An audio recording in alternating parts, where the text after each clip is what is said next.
Testing, testing. Mic test. I'm gonna do some audio tests before we begin. Just gonna check. Testing, testing. Mic test. Check. Can I hear me?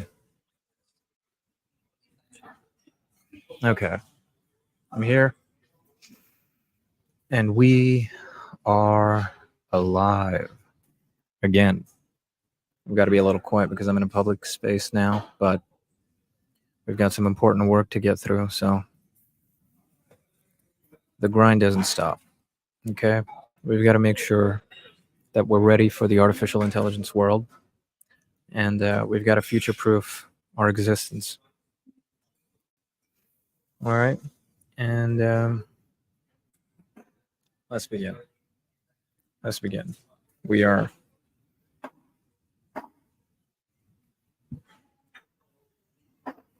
here, and we are talking about the things that are important, okay?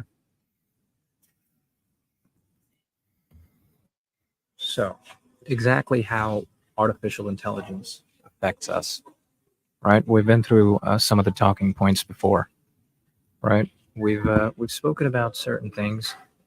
I'm gonna type these into the chat as I go, okay? Number one.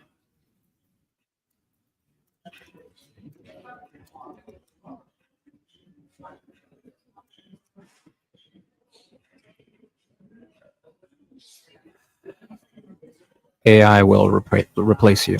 AI will replace you. It's not as hard hitting when I fumble my words, but AI will replace you. And how will it replace you? There are things that AI can do that you cannot do. That's a given. But it also can do what you can do. Right? So let's think about the job economy. Majority of jobs are logistics, are things that require some sort of. Thank you very much. Appreciate it. Appreciate it. So majority of jobs require some sort of logistical work, some sort of writing, some sort of thing like that. You need to be writing emails. You need to be communicating. You need to have certain databases. And when you're writing emails, there are certain skills that are afforded to you, right, through experience, like who you are emailing. It's important to know who you are emailing, because then you can target the email to them, right? You are targeting them with your email. But humans forget things. Humans will forget a color. Humans will forget a date, and they'll have to constantly double check. And if they don't do their due diligence, things mess up. I remember a few years back, you'd write emails, and you're writing to a specific company because you're prospecting, and you're doing some cold emailing, and you say the wrong name, or you have a typo, or it's just not written well. Especially early on. There's a bit of a learning curve with that kind of stuff. But artificial intelligence doesn't have that because it's already been trained, first of all, so it has less of a learning curve, and honestly, not so much at all. And it won't type things wrong. It'll have perfect grammar, better grammar than you. And if you give it the right prompt and the right details about who you're writing to, then you're never gonna have an issue, right? You're never gonna have an issue because you can tell it to talk a certain way. You can tell it to decrease the complexity or increase the complexity of the language. Perhaps use keywords that are more useful for a certain type person. And that's not as easy doing it from experience. It actually takes a long time. It takes a long time to get to that level of proficiency.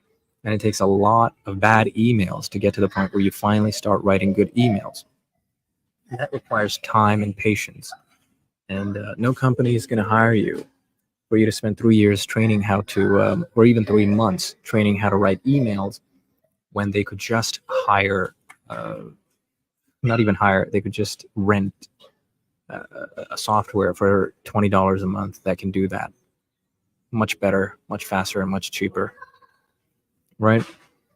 So there's issues in, let's say, the more office type jobs, right? Scheduling is never going to be an issue anymore, right? If you're someone whose main job is scheduling, right, or managing people, it's going to become difficult, especially with tech jobs. Well, basically anything that requires a computer to begin with, right? We're talking about right now, not the future. Right now, what can happen to you if companies just create the correct agent with the right software, and boom, that's your job gone, right? Because your company's paying you what, even at the lower end, like 25,000, like the minimum wage. Not even, it's a little bit higher than minimum wage, but for like an office job, let's say, you're being paid that much to do certain tasks, and not a lot of them are creative. So we're not talking about the creative industry right now, but if you we'll get to that later, because even that has problems. But things like typing emails, making scheduling, managing people, who are you going to manage when AI is the only thing there working? So it becomes an issue. And of course, we have coffee.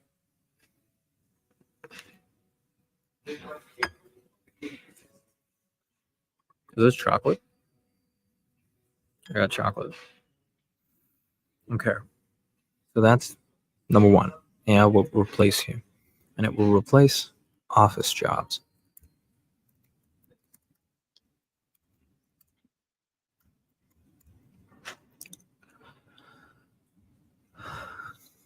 Office jobs will be gone. Okay. So that's number one. And of course, that's the most obvious answer. That's the most obvious answer because it's easy to imagine that, something that just requires typing on a computer could be easily done by a software that could, take you out of the game, right? Because it already can. If you go to ChatGPT, the evidence is right there. Ask it to write you an email and all the prompts, right? Let's say you're at your job and your boss tells you you're writing an email for this person. Give a detail of that to ChatGPT. Do it right now. What the message is, what you're trying to convey, how you're trying to convey it, like the temperament, the manner, what kind of words you want to use. And you won't actually have to do it. You just have to know what it is you want it to do. And that's a problem, right? That's a problem for someone whose daily job is just that. So that's number one.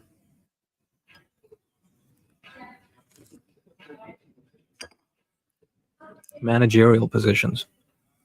Who are you going to manage, right? What people are you going to manage when companies downsize to like 5 to 10 people maximum, right? Because you'll soon have like billion-dollar companies with like single people at the top and no one working underneath, because everything's just handled by AI, right? Why do you hire people? So they can do jobs that you don't have the time or expertise to do. But if you have artificial intelligence, you don't need the time, you don't need the expertise. You just need to know exactly how to ask it, right? And that requires minimal training. You just have to know what kind of format you have to ask it in, and eventually you'll just have different formats of different prompts, and you'll just have to change the details of the variations of customer needs, right? And that makes things a lot more simpler. It makes it a lot more cheaper, a lot easier. Billion-dollar companies will run on $20 artificial intelligences. All right, we got the princes in the back. That's the king. Good stuff. Good stuff. Or among royalty.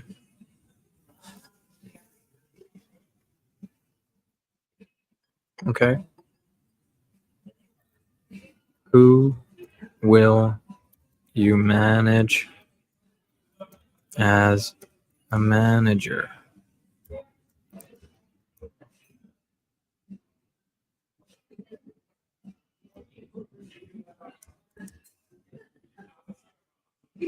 Manager. Who will you manage as a manager? Put that in there. We're making notes in the chat so you can read them. Right? Who will you manage? It's an important question. Here. Got my cup sitting on my chocolate. Who will you manage? It's number 2. Office jobs that just require just basic typing, managerial jobs that require just keeping on top of people and make sure they're doing your job. AI will just do the job for you. You don't need to manage it. You just need to be trained how to use it properly for your use case. That's all. You need like one guy to do that, right? Because AI will create prompts in about 1.5 seconds, right? So you just need to say the timing is all dependent on who's using it. Because if you ask it the right thing, you don't need more than 1 or 2 prompts, which will take about 10 seconds, right? If you have already a format ready, you've been trained a week, right? And you've prepped a week maximum. Like you can do it in a day, but just a like optimistic time frame, right? Pessimistic time frame. Try to make it in a week, and all you have left is just one person typing in the variables, and boom, you are now redundant. Okay, so issues. And that's all due to artificial intelligence. So, what do you do when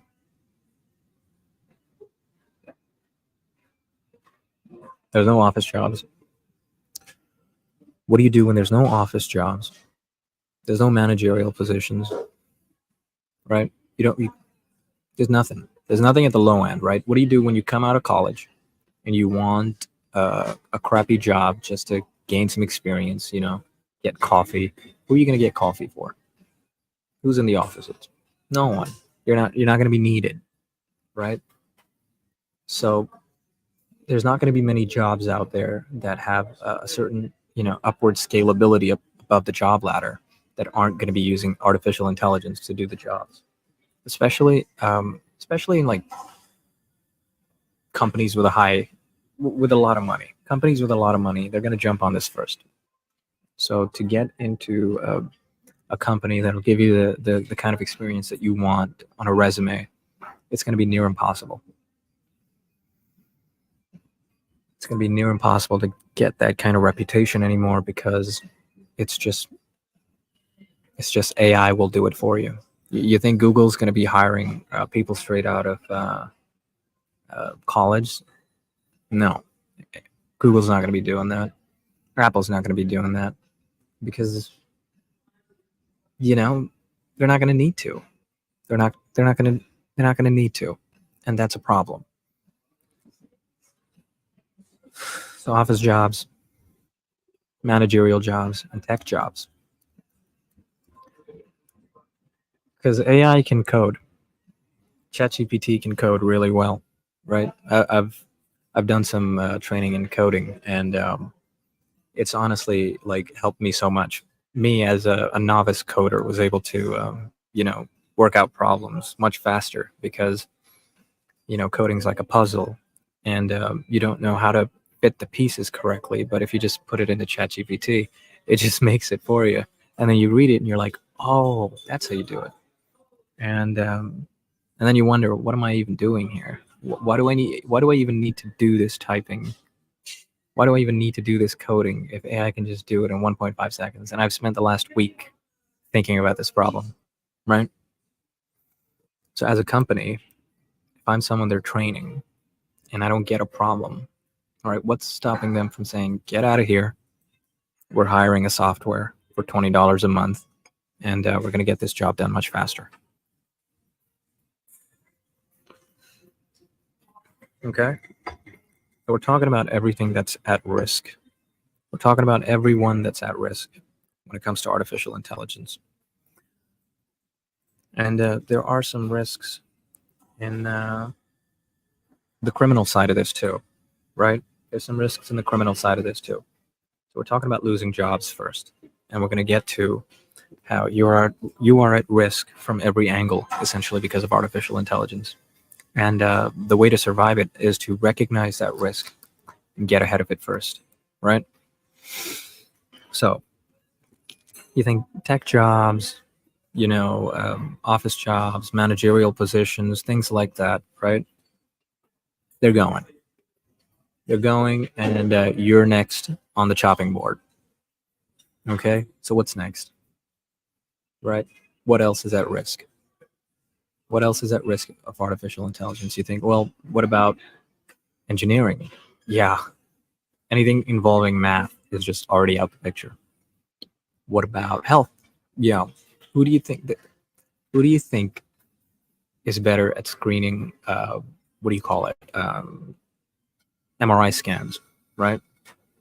A computer that's seen billions of scans and has a database of it, or you, someone who's done it for what, 10 years and maybe has some experience, or even a lot of experience. AI will 100x that in a few seconds and have a better reasoned explanation, not in a few days, in a few seconds, right? You want your report? Wait for your doctor? No, here it is. Here's your report. Do you understand? Health sector, tech sector, everything involving a computer. Wherever there is a computer, AI will come, and it's already come, and it will be better than you. So something to think about.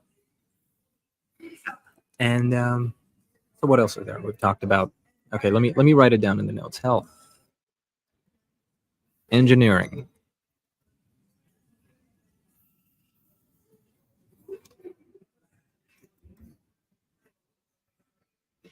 right? We're just noting down everything that's going to be affected by artificial intelligence, and it can be, right? And if it can be, and it's cheaper, it's better, it's faster than you, then best believe that your days are numbered. Okay, your days are numbered, and you want to find a solution before shit hits the ceiling. You want to find a solution before things are complicated, right? Because right now it's easy, and it's already getting harder for people. But right now, even it's easy, right? So you want to be solution oriented right now, and you might think, well, what about creative endeavors? I'm an artist. I can paint. Maybe I'll start doing art. Maybe I'll animate. Maybe I'll create some cool graphics. Maybe I'll create this, that. No. Midjourney is a great example of someone who was first at the gates. We have Dalio, ChatGPT, right? No longer do you have to wait for someone at DeviantArt to create something cool looking. That's like fan art. You can just make it. Go there right now. Think of the most ridiculous thing. Type it in. You'll get 4 different variations to choose from. And if it's not what you want, you know what you can do? You can type it in again with a little more detail. And boom, you have it. So, art. Gone. You might think, okay, we're in the realm of content creation, right? Maybe I can be a shorts editor.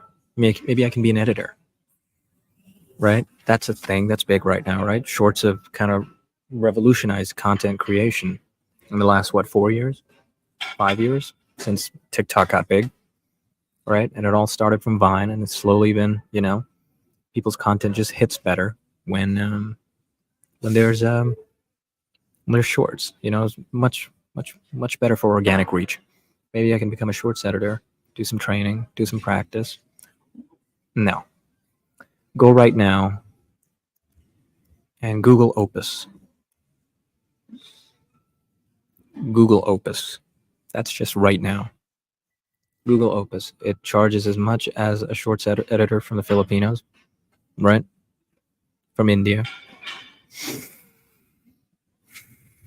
It costs just as much as an editor. And it's almost instantaneous. You just put it on, go grab a coffee, take a sip. It not only gives you a narrative, it reads your content. It gives you a narrative. It gives you captioning, auto, really good looking edits, really good sound effects, and it even adds, it has all the qualities, right? So even being an editor is at risk. So creative jobs are on the line. Non-creative jobs are on the line. Opportunities are being created that may have been created in the future if not for AI. And they're being filled faster than they're being created. You understand? Office jobs, managerial positions, tech, health, engineering, art, editing, content creation, everything's on the line. And that's how AI will make you poor. That's how AI will make you poor.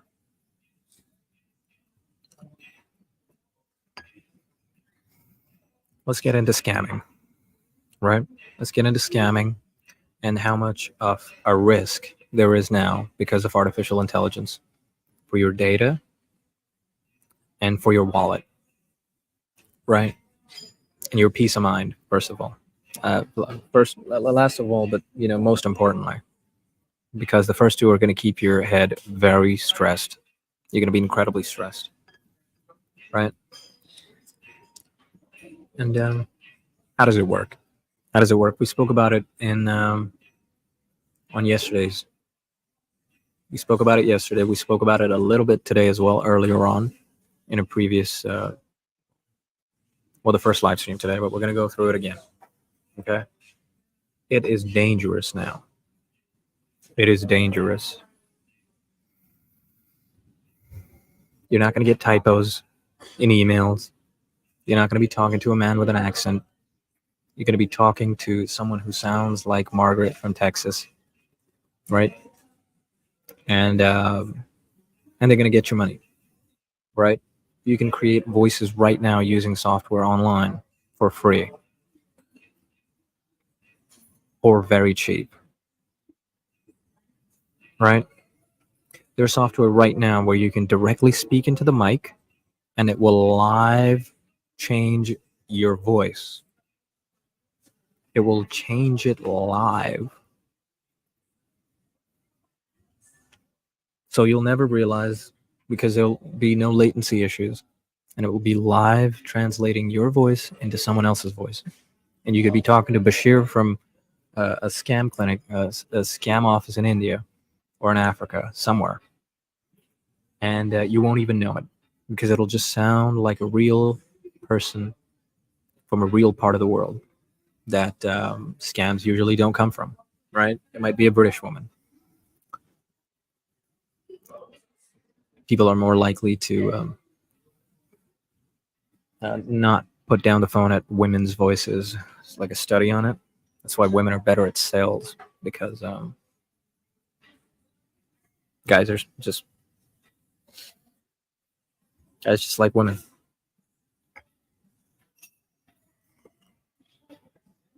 Okay, so we're at risk. Voices, emails. If you can buy it for $20 a month and it's on the internet, so can they. And they will. They will, because that's just how it is. There are 2 billion people in that country, and that country is just an example. There's poverty all around the world. There's billions of people. And out of that, even if you have a few million, a small percentage of that, who are willing to do anything, and they're going to use this because this is groundbreaking technology. This is groundbreaking, and it will indeed break the ground. It will break your spirit. It will break your wallet. And they'll do whatever they can to break your wallet. Believe me, there are people out there that just don't care. They've been through a lot, right? Victims of circumstances that are willing to do anything to change their situation, and they'll come for your wallet. They'll come for your uh, they'll come for your savings. They'll come for your pension.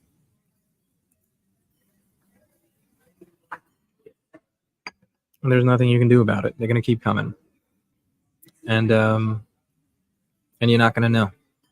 And you're gonna have to come up with new ways, and much more safer ways on how to deal with that.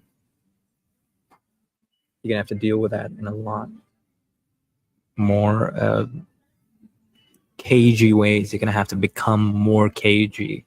Everyone's gonna have to have two-factor authentication on all the time.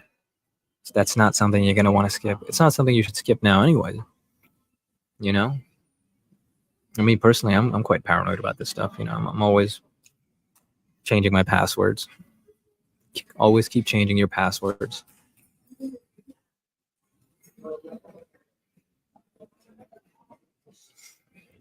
Yeah, you know, no security will be enough. You know, you could create, you know, hypothetically, an artificial intelligence software that um, scrapes someone's online identity, you know, and it comes up with, you know, it steals their data and comes up with the best possible passwords. So randomize your passwords, make it something completely random, and somehow memorize it.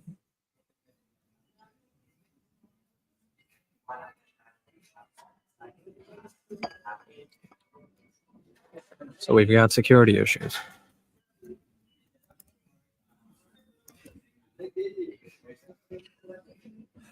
They're coming for your jobs. They're coming for your pension. They're coming for your savings. So you have to be prepared. Change your password. Okay? Change your password. That's AI. It's coming. Okay. So we've talked about all the issues that come with artificial intelligence and its entry into our world. So let's talk about the solution. Okay? In fact, I am going to go to the toilet. So I'm just going to take a quick break. I'm going to go fishing.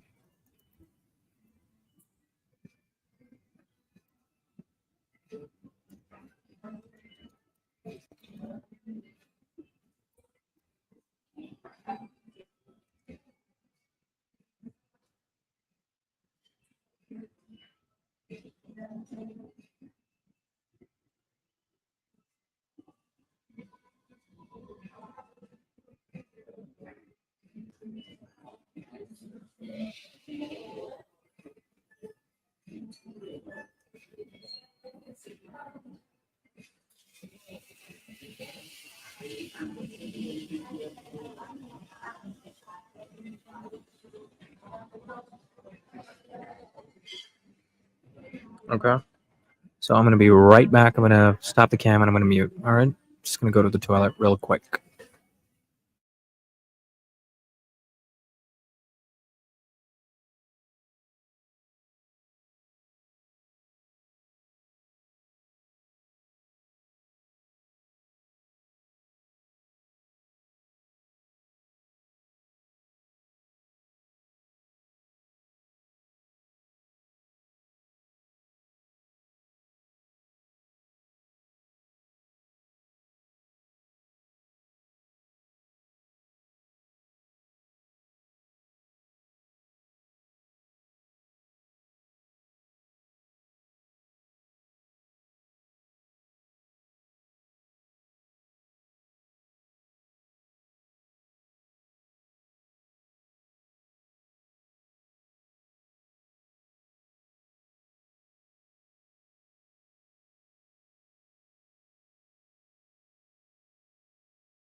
Okay, we're back.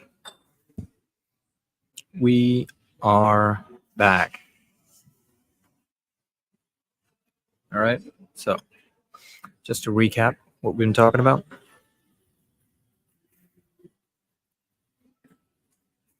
Just to recap, we've been talking about all the different areas, sectors in human society that artificial intelligence will affect. Okay? These are all the things. If you look at the chat, these are all the things it's going to affect. All right?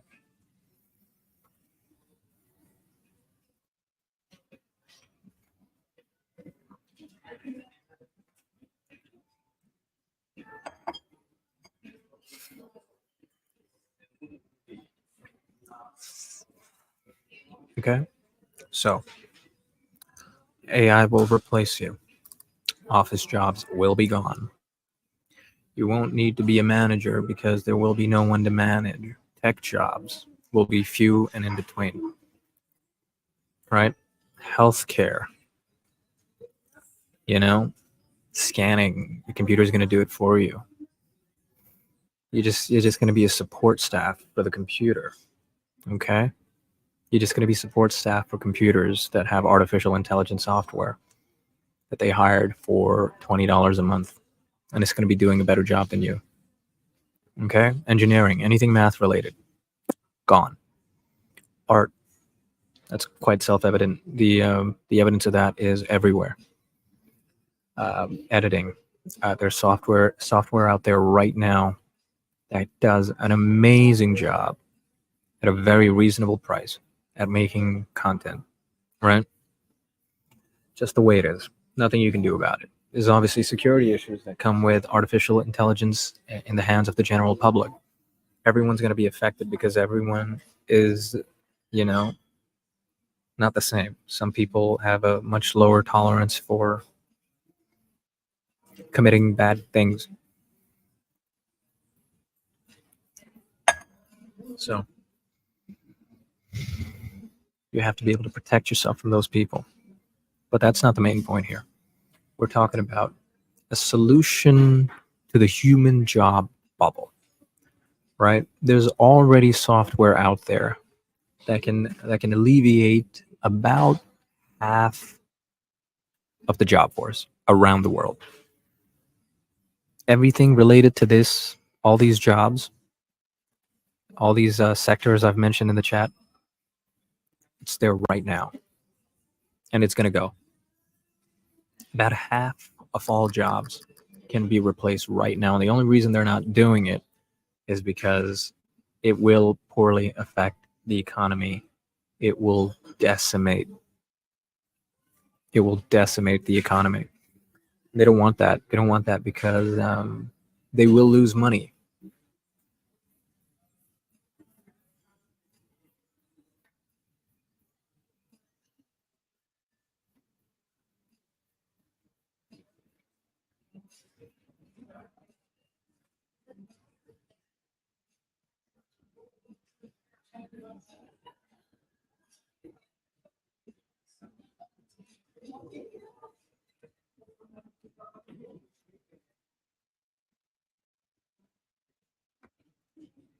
Okay. Engineering, art, editing. You're not going to be able to recognize if the person you're talking to is human or not, right? Because it's so good. It's so good. And that represents a lot of security issues because, A, it leaves you open for social engineering.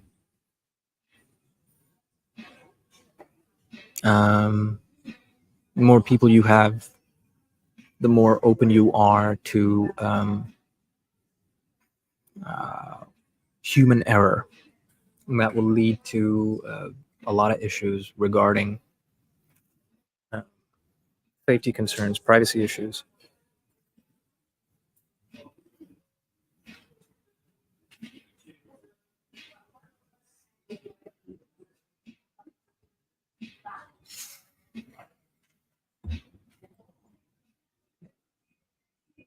Okay.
Ponder upon those, right?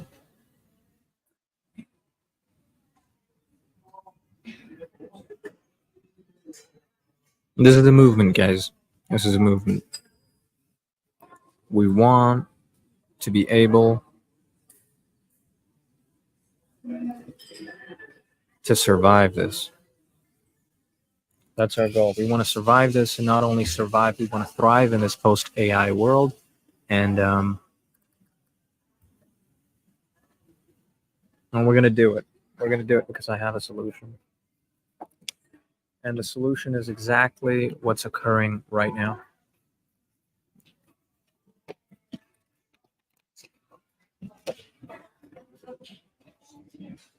Right? So I like to believe that we are now problem aware, right? We understand, we recognize artificial intelligence. We are now problem aware, right? That's what this whole process is.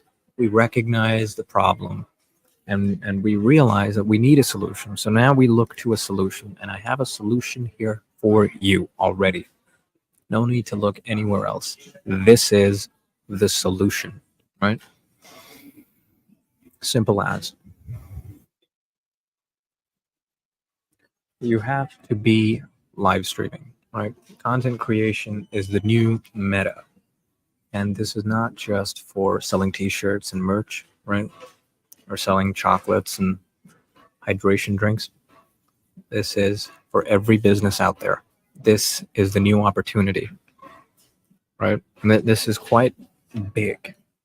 It's a very big opportunity because it's so easy to access.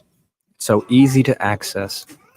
And also, what we're doing, we're creating a model for this type of content creation that is applicable not only to the TikTok dancers and the broke students trying to make a quick buck online, right? This is for businesses. This is a business solution, right? And it's not like, there's anything wrong with doing TikTok dances, but that's not what we're here for. We don't want to do TikTok dances. We don't want to make slow-mo videos about us making chopping vegetables, unless you're like a food business. Then it might be worth it. But this is long term, right? Step one, content creation. You have to be live streaming. You have to be live streaming. It is a solution to a problem that is going to exist and already does exist, but hasn't shown its true colors. That's what's happening. This is a new opportunity.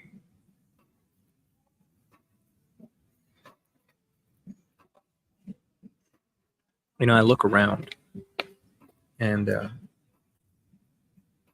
see a lot of people. And I wonder if they'll be affected. Right? I wonder if they'll be affected. Because this is seriously like I don't mean to get like too uh, grim about this, but this is quite a problem.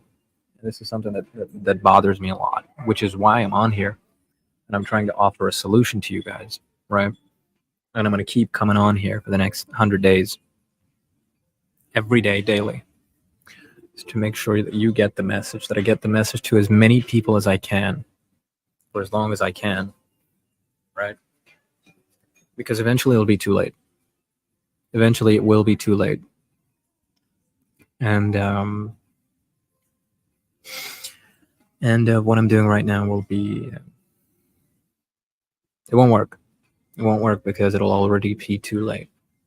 So you want to get in before the market is saturated with this stuff, right? Let's talk about attention. Let's talk about attention because we're talking about content creation. And as a business, you want that magical 3%, right? That's the minimum, right? You want that. That means that you're going to do okay. You got your 3% minimum for a business. You do your advertisement, you create your content, and you want that 3% conversion rate to sales, right? Minimum. And it's just not enough. It's just not enough. You need more. You need more, right? You cannot be casting wide nets anymore, right? The thing about attention is it's a fleeting muscle. Attention is fickle. You cannot expect attention to last based on one thing that you do. You cannot. And especially not when you're casting such wide nets. You do not want to be casting wide nets. Not anymore.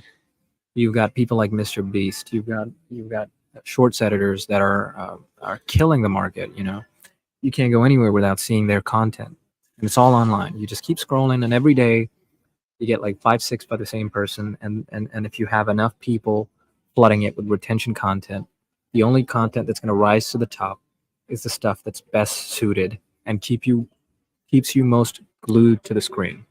Right? There's already people out there that have turned this into a very competitive market. So, you know, editing shorts is already like content is a competitive market. Watch Mr. Beast and all his copycats and people who have used that kind of ADHD kind of constant, you know, every 1.5 seconds, every 3 seconds, there's something happening. It's all loud and exciting and there's enthusiasm. And you think, well, maybe I can do something like that. But it's impossible to gain some sort of market attention when the market is so saturated with people who are far better than you. And the learning curve on that is incredibly large. So what you want to do is go the other way, right? If the market is saturated, look somewhere else, right? You do not want to enter a saturated market, not anymore, especially because of artificial intelligence. It's a bad move. You don't want to be doing something that artificial intelligence can do in 1.5 seconds for $20 a month. If you're spending your days doing stuff that AI can do in 1.5 seconds, better, cheaper, faster, for $20 a month, then you're wasting your time. That's not a skill you want to be developing because it's now a useless skill, right? It's the equivalent to if people were learning data entry when companies were already creating algorithms to replace entire office floors, right? It's like training to be a data entry expert during that time, okay? And it's just silly. It's like teaching someone how to dig holes for a living when there's excavators right next door, right?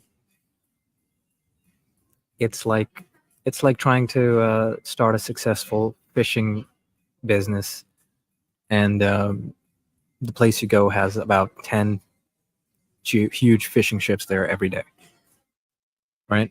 It's silly. You do not want to develop skills that are now redundant, right? If you're already in the market and it's something you're already doing, right, you can't be helped, right? But there's no point in improving those skills because they're now redundant. There is no use in them.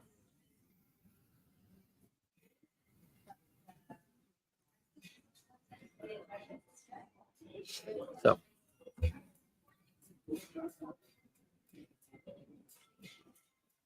that's what we're talking about right now. I'm going to put that as a banner. Don't develop useless skills.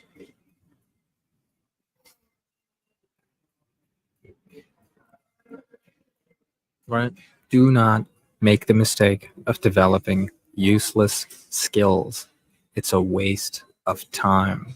It's not something you want to do. Right? If you want to make a real difference, create real value, do actual things in this world, right?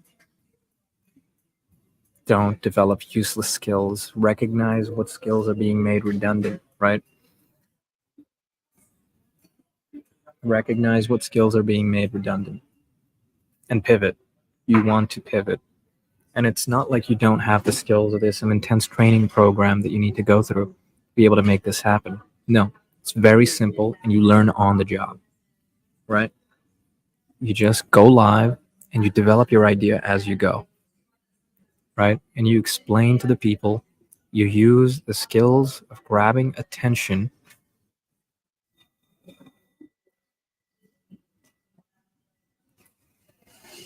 and you create community around your solution, whatever solution you have, right? Whatever you're doing. That's the new meta, right? And let me talk a little bit more about attention. Attention is a very fickle thing, as I said. Attention is very fickle. And you do not want to rely on tactics that work now, right? That's not what you want to be learning. Like, of course, you might get some traction, but AI is coming. It's already here. And it's training its models on every single Mr. Beast video, on every single Mr. Beast copycat video. It's training its models very efficiently, and it's learning based on retention models what works and what doesn't, what you are interested in and what you are not. And it will be feeding you content until you cannot be fed anymore. Okay? That's what's going to happen. You're going to be fed content. And what's going to happen is eventually it's going to fry out. You're going to fry out. Attention spans are already so low. And, you know, me personally, I've been affected by this, right? Just keep scrolling to the point where, you know, I'm so massively bored of even the most retention moderated content, like the most amount of retention. And it's for things that I'm interested in, you know, topics I'm interested in, like clever editing, good, you know, everything. It's fast paced and something new every second. And it's, for me, it's even hard to have an attention span then, right? So you recognize the kind of issues that are happening in your own mind, right? And you think, well, if it's happening to me, is it happening to other people, right? And it is. It is, because a lot of people's attention spans are dropping, and it's going to drop and drop and drop, and you know, you're not going to want to watch a Lamborghini falling 100 feet from the sky anymore. It's just not going to happen. You're not going to be interested in that. You know, it's going to seem like brain rot. It's going to be mindless. And you're going to be so sick of mindless content, right? Even though it's specifically made to capture your attention based on models, right? Things that are good for attention now will not be good for attention later. And the things that are bad for attention now were once really good for attention. So what you want to do is be prepared to make that pivot. And you want to get in early, because people like feeling productive, right? So you want to move towards slower, more community-driven content. And that is the new meta. That is the new meta. This is for businesses, right? Soon you're going to have one-person businesses that make a lot of money. And it's all going to be streamlined using artificial intelligence. It's going to be very streamlined using artificial intelligence. It's going to be one person at the top. And, how are you going to distinguish their marketing from some scammer in India who's using the same softwares that they are and has the same level of writing efficiency, right? Is able to create websites using the same softwares available, right? Made a week ago using a free trial, right? How do you combat that? How do you combat that? Right? You combat that by building trust with your audience. And you build that trust by really believing. Someone turn the lights off. You build that trust by really believing in what you're doing. And if you are a founder of a company and you want to build actual, genuine, authentic connection with your audience, with your consumers, you want more than 3% conversion, and you want to do it for free, you just get on a live stream and you take people through your product and you use attention hacking to get people in your community. You don't want 1 million views, right? That's the new meta. The new meta is you don't want 1 million views. You don't want 10 million views, right? You don't want 1 million views. You want 10,000 views. You want 50,000 views. And you want a higher conversion rate. You want 10,000, you want 50,000 with a higher conversion rate. That's the new meta, right? And the more you can do that, the more you can build a community that trusts you as an authority figure, as a leader in the market for the solution that you are providing. And the earlier you come in, the more likely that people are going to opt in to you instead of your competitors, right? That's the meta. That's how you survive the AI apocalypse. So don't develop useless skills. Marketing is changing forever. Marketing is changing forever, and it's changing for the better. Because all that, what do you call it? All that really flashy stuff it's not going to work anymore. Attention spans are drying up, right? The the river of attention is drying up, at least in this part of marketing, and it's going. And eventually, you're going to have to really be authentic with your audience, with whoever you're showing, whoever you want to buy your product, right? And there are examples of people right now who are breaking through the fancy editing, the fancy retention metrics, the sound effects, the visual effects, all of that. And all you have to do is look to the fitness industry. And that's where I think a lot of it is coming out. And I think it started a lot earlier than in a lot of other industries, in the fitness industries, because I was so in it that I saw it coming. And before even I recognized artificial intelligence as a problem, I recognized the need for authenticity in content, right? People like, and I'm going to change the banner again.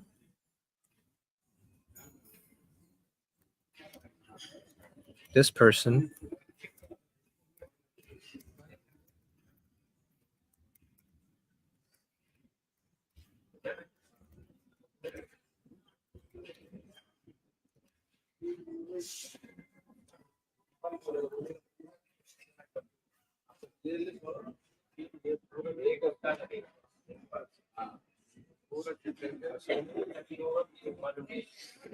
so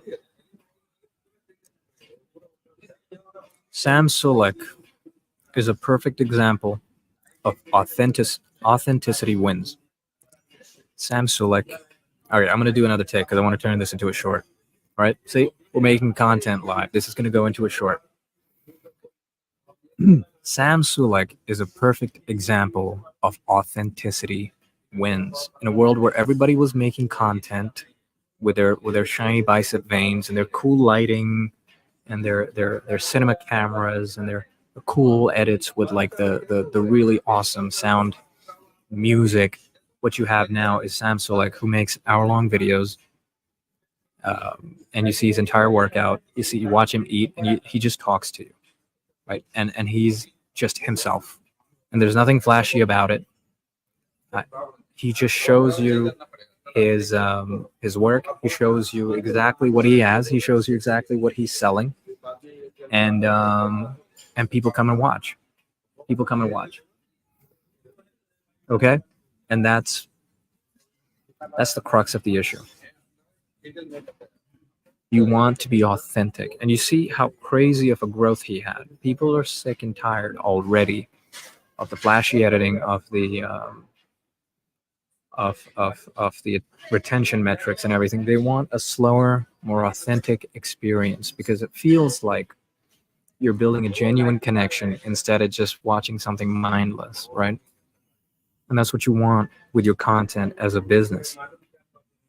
That's what you want in your content as a business. Oh, we're experiencing some Wi-Fi difficulties. So just give it a sec. I'm gonna wait for it to go.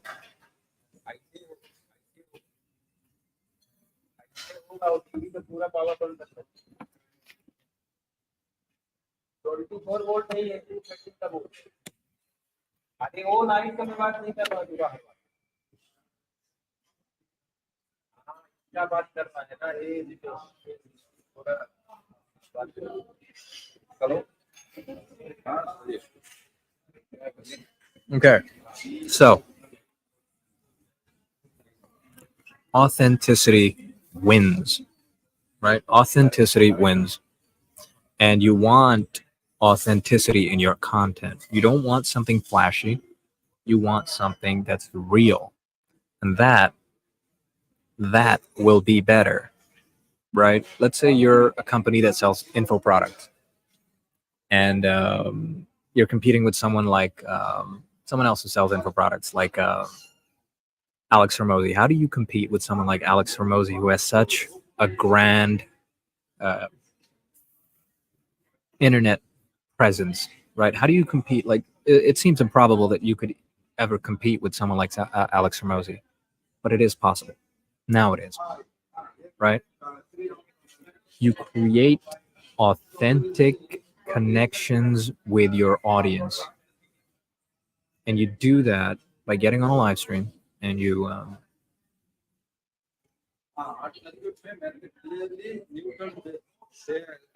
get on a live stream and you build an authentic connection with your audience. Okay? You understand?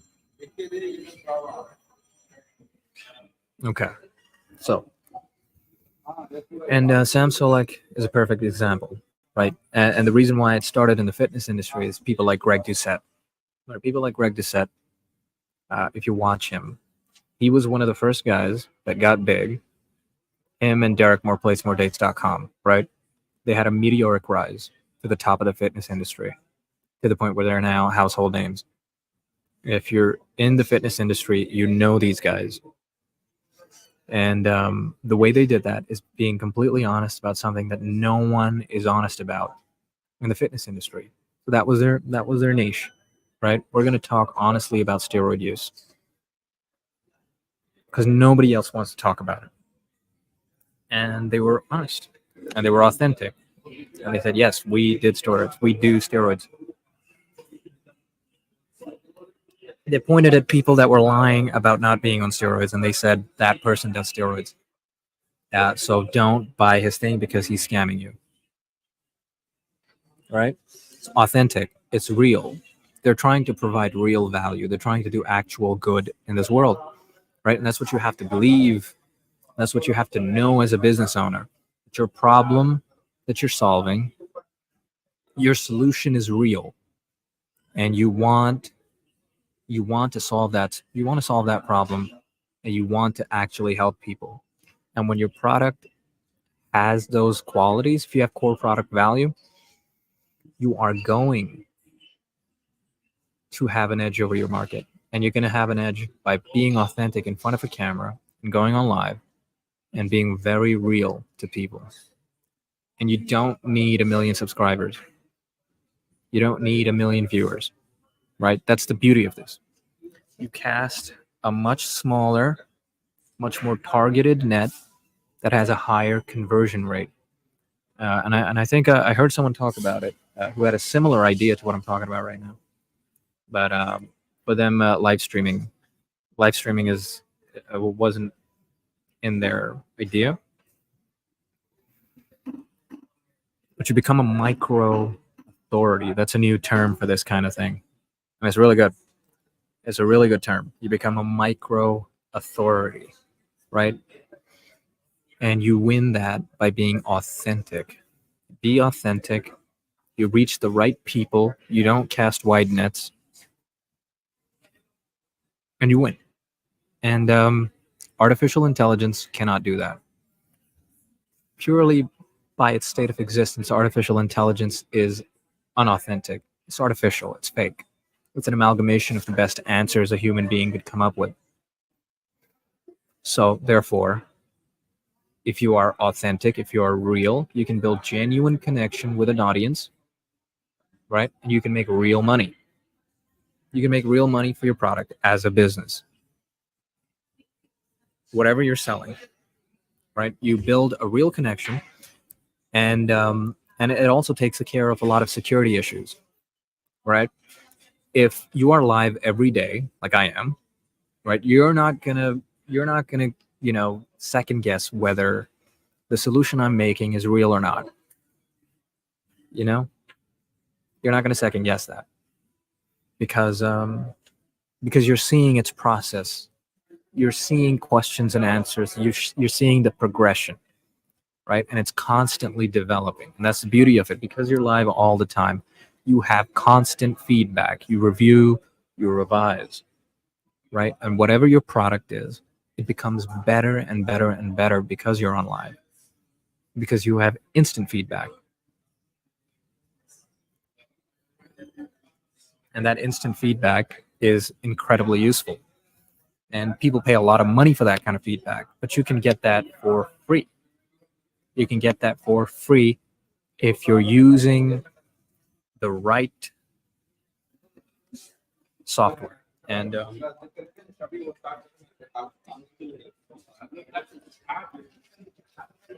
so you get on live, you build authentic connections with your audiences, and you win the market that way, right? Consider this, right? And I've used this example before, but consider this because it's relevant right now. Let's say that you go to school and there's a really smart kid. There's a really smart kid who's always there. You always see him. He's always working hard, right? He's always in the library, and you want help with your homework. You want him to tutor you, right? Or he says, I can tutor you. And you're looking for a tutor. You're in the market for a tutor. And he can tutor you, right? And he's asking for a little bit of money because it's his time and it's only fair, right? You want a person to tutor you. And you see this guy every day, and he's always getting good grades. He's always studying, and he knows your subject matter in and out. On the other hand, you get an email that's well written, and it says, I can tutor you in this subject if you're looking for any help. Now, both might be of equal value. They might both be of equal value to you. Do you understand? But who are you going to trust more with your time? You see how that works? By being live and by being constantly there, going through your work, You are building a level of trust with your audience that an email, a random ad cannot do, right? And this is not like about becoming a celebrity, or you don't want to be a celebrity. Being a celebrity is bad for your health, right? You want to be an authority, right? You don't want to be doing TikTok dances, right? You don't want to be viral in that sense. You want to be a micro authority. You want to catch people's attention with the real value that you're going to provide them, right? And you're going to build their trust by coming on live every single day. This is your prospecting. This is prospecting, right? You don't need to go out there and have focus groups and pay for this and that and pay for market research. This is your market research. You see how that works? This is your market research. You get on live as a business, as anything, as a content creator, whatever. And you find like-minded people by being constantly available to them, getting one person in at a time, right? Live streaming, doing as many live streams a day for as long as possible, right? I had some issues with my live streams because I do them on the balcony and it gets too hot and the computer overheats and I can't do them. So here we are. We're at a cafe. We found somewhere with Wi-Fi and we're going live, right? We're going live. We're in public. It doesn't matter. We're providing value any way we can. All right. I'm gonna type that in as a banner now.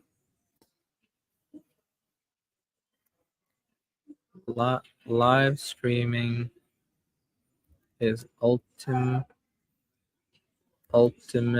value.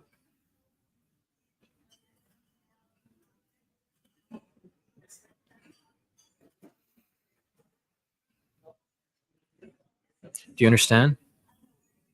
Live streaming is ultimate value. I'm going to check out this chocolate now.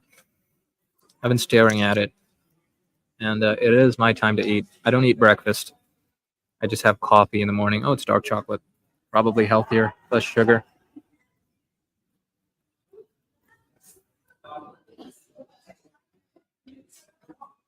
Not bad. Not bad. Right? This is what it's all about. You want to be a real person who your audience can trust, who your customers can trust. And in this post AI world, live streaming is the best way to do that.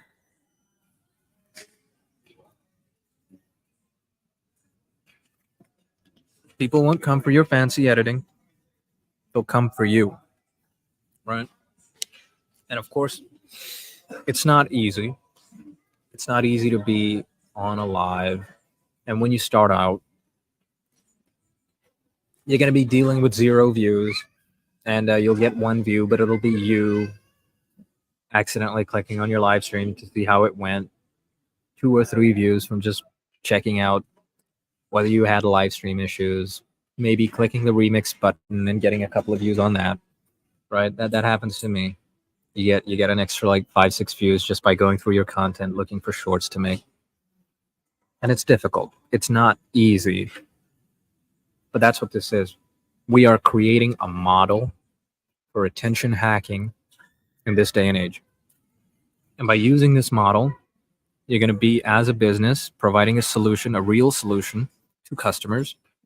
You're going to be getting on live and you're going to be using that model, right, to build genuine value to your customers, genuine trust, building that connection so that they trust you, talking about the things that are important to them, talking about their problems, agitating that, and then providing the solution with evidence that what you have actually works and is in fact the best solution for their problem. Okay? And you want to keep coming on live. I keep doing that every single day. And that's what we're doing. Today is day 17 out of 100.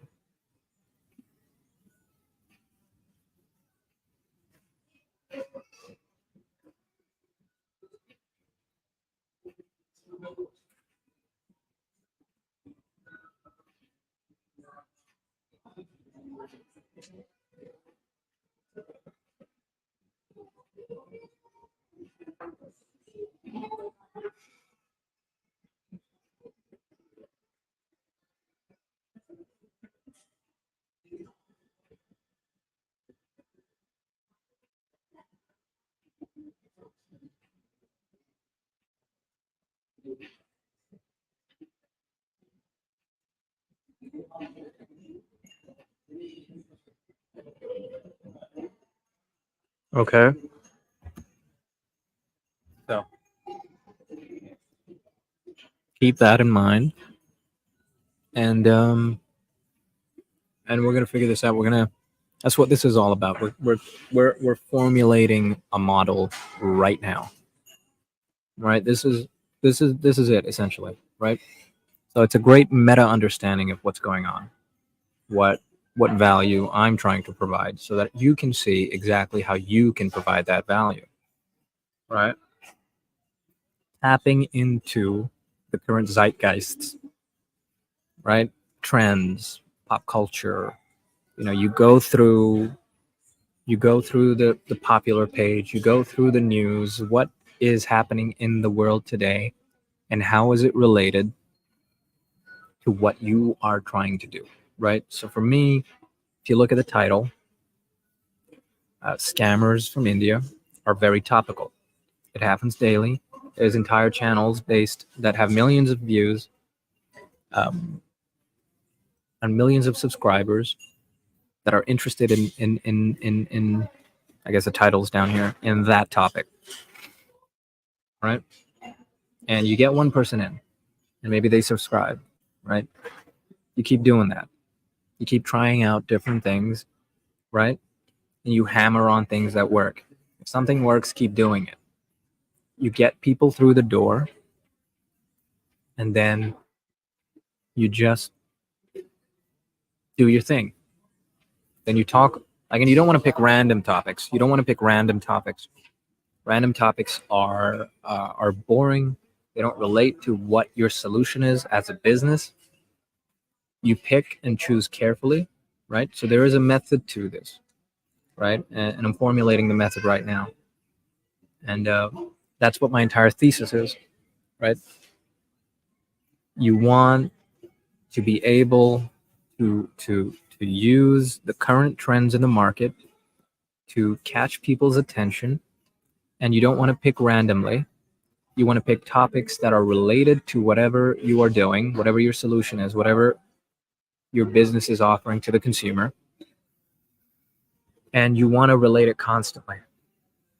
And people who walk through the door of whatever you title your videos with, your live streams with, they're going to come in and they're going to hear you. And they're going to hear your solution. And they're going to watch you go through exactly what it is that you're trying to provide value in, right?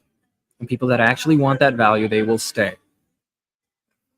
And you don't want anyone subscribing to you that doesn't care about what you're doing. You don't want someone here because they like the way you eat chocolate or drink coffee, right? It's silly. You don't want that kind of attention. It's bad attention. What you want are people who are really interested in whatever the hell you're trying to solve in this world. And there's an infinite number of problems out there, which means there's an infinite number of solutions.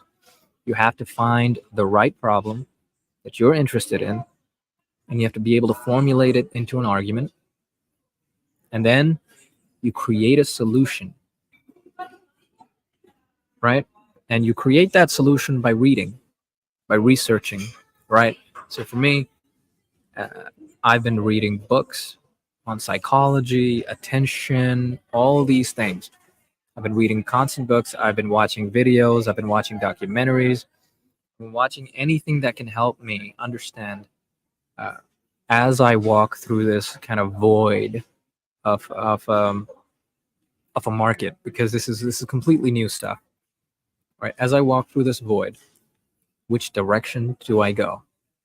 And if it is a dead end, then I just retrace my steps and I pivot. Eventually, I find the right solution that actually answers properly what my problem is and how I can solve it. And then you hammer down.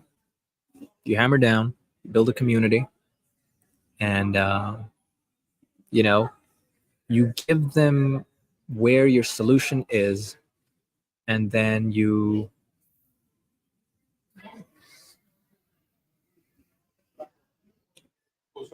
I'll change my angle if that's all right.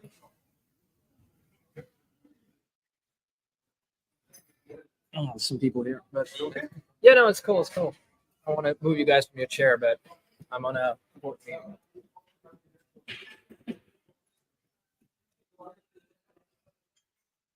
Okay, so to reiterate, by creating a proper solution for your problem and getting on here and generating real value for your audience, you are able to convert at a higher rate, right? As you create a community that trusts you and you have a genuine connection with, that's giving you constant feedback, you will eventually reach a point where you will be a micro authority, right? Because you're doing the work, you're doing the research behind the screens, you're constantly here showing your work that you are actually solving the problem, right? And once you've built that trust, you will make money. And that will save you from the human job bubble that artificial intelligence is creating right now. Okay? And that's the live today. Okay? You want to be making constant content.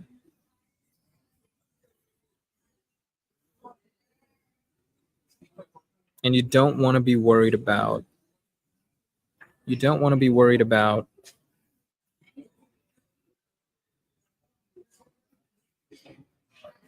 you don't want to be worried about whether your content is good or not immediately, right? If you look at the first live, uh, video is terrible, audio is terrible. I'm kind of just rambling. It's without direction. I do have a general idea of where I want my content to go, but it's been over 2 weeks now, right? And I finally have an actual solution that I'm working towards. And it only took 2 weeks. So for you, it might take less. For you, it might take less. And if you already have a product you're trying to sell as a CEO, then it's going to be much easier, because to formulate your ideas, it's just going to be looking at your sales letter and breaking it down into an argument and using that as a basis for what your content is going to be about, what you're going to be talking about, and learning how to use the software on live streaming is incredibly simple. Right? It's incredibly simple because you just click live. First, you start talking, and you learn on the job. You learn on the job, essentially. And the more you do it, the better you will get. It's simple math. The more you do it, the better you'll get. Okay, I'm going to hop off. It's been about an hour and a half, and I've been yapping. So we're going to end it right here. And it is essentially breakfast time for me now, even though it's 1:27. So we're going to go have some food, and maybe we're going to come on live again later. Maybe we're going to come on live today again, right? And that's the thing. Constantly be on live. This is you getting customers, being on live. This is prospecting. I am prospecting right now. Do you understand? I'm not only prospecting, I'm building a library of content that acts as proof of me actually solving that problem, building trust with possible audiences in the future.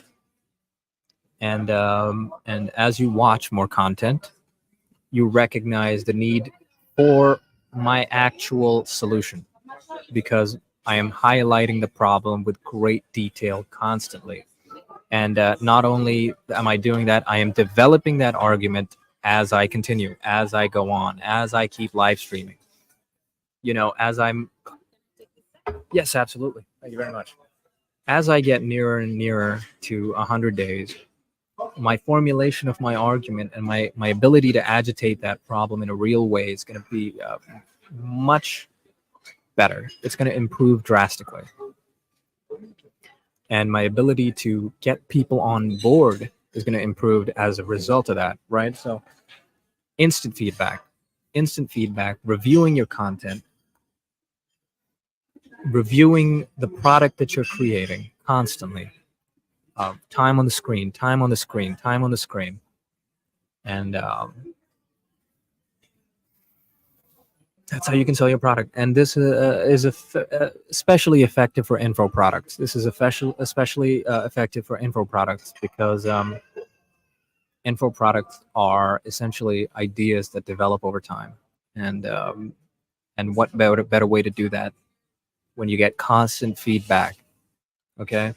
I'm currently working on a DSL, a dynamic sales letter. And I think by next week, I'm going to be showing you and giving you access to it so you can make your comments. And I'm going to be doing that soon, as I've got a rough kind of cut for it, because I'm still going through it. I'm still working on it. It's in the making.